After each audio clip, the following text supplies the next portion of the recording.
Hello students, welcome to all of you. आजच्या लेक्चरमध्ये तुम्हाला ऑलरेडी मी PDF पाठवली आहे कशाची आपल्या सिलेबसची. ओके, सो तरी मी तुम्हाला काय करणार आहे, सिलेबस एकदा सांगणार आहे. 4 टॉपिक असणार आहेत नेहमीप्रमाणे. ओके, फर्स्ट टॉपिक असणार रिस्क मॅनेजमेंट.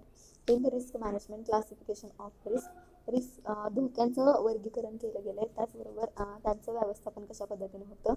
त्याचबरोबर risk management is a new managerial discipline which has become a part of business management in a many corporate firms. Okay, then second मध्ये personal development and behavioral aspect. त्यामध्ये product knowledge, customer orientation, business target, personal growth, record and review, time management, target management and trust worthiness. त्यामध्ये behavioral aspect मध्ये relationship with policy holder and colleagues, motivation, morals and communication skill. Okay, then persuasive skills. त्यामध्ये analytical liability, behavior with other. Okay, तिसरा टॉपिक आहे role of insurance agent. त्यामध्ये insurance एजंटचं introduction, definition of agent, insurance agent under 1938, what is bank insurance, prerequisite of success of selling insurance.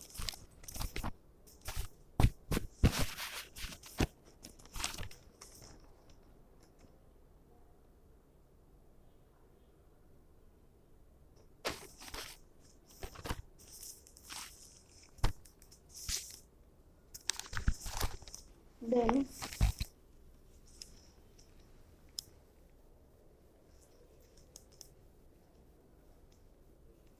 procedure for becoming an agent, definition of agent and definitions of life insurance agent, insurance agency as a career, IRDA licensing regulation,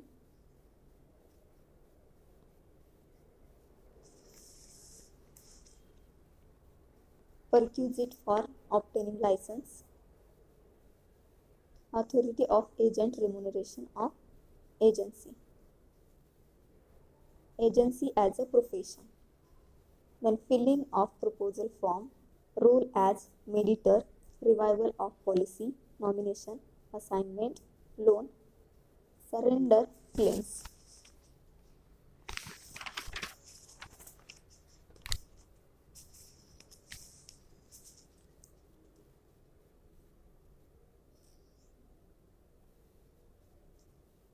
Then second paper, advance diploma in insurance risk management, profile of insurance company. यामध्ये बऱ्यापैकी काय आहेत, 2 unit असणार आहेत आणि बाकीचे unit जे आहेत ते तुम्हाला प्रोफाईल्स असणार आहेत, ज्या की तुम्हाला मी प्रोजेक्ट वर्कला सांगितले आहेत. ओके, त्यामध्ये पहिलं आहे history of insurance, nationalisation of insurance sectors, life insurance and general insurance, organisation setup of LIC functions, role of LIC in economic social development, organizational setup GIC its functions, then information technology and insurance organization, insurance advisor, development officer, policy holders. Okay, आणि then बाकीच्या ज्या असणार आहेत त्या काय असणार आहेत तुमच्यासाठी,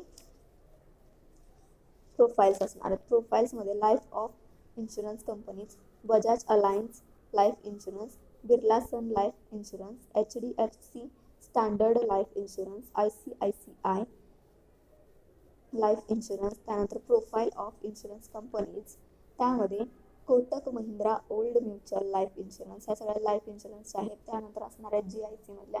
तो प्रोजेक्ट करत असताना तुम्ही दोन्हीमधून एकाचा कुठलाही प्रोजेक्ट करू शकता. प्रोजेक्ट तुम्हाला किती मार्क्ससाठी 50 मार्क्ससाठी असणार आहे. तर त्यासाठी तुम्ही काय करायचं, एक कोणतीही कंपनी निवडायची, तिची प्रोफाईल पूर्ण व्यवस्थित त्यामध्ये इन्व्हॉल्व करायचे. मग त्यामध्ये इंट्रोडक्शन असेल, हिस्ट्री असेल, इम्पॉर्टन्स असेल, फीचर्स असतील, ऑब्जेक्टिव्ह असतील, टाईप ऑफ इन्शुरन्स प्लॅन्स असतील. ओके, त्यामध्ये फोटोजसुद्धा तुम्ही लावायचे. आता प्रोफाईल सांगितल्या कोणत्या कोणत्या, बजाज अलायन्सेस life insurance, Birla Sun Life insurance, HDFC Standard Life insurance, ICICI life insurance, Kotak Mahindra Old Mutual life insurance, SBI life insurance, Tata अलाय life insurance, Reliance life insurance, IDBI Federal Life insurance. Okay. Then United India insurance company, United India insurance company, oriented insurance, New India insurance company, national insurance company.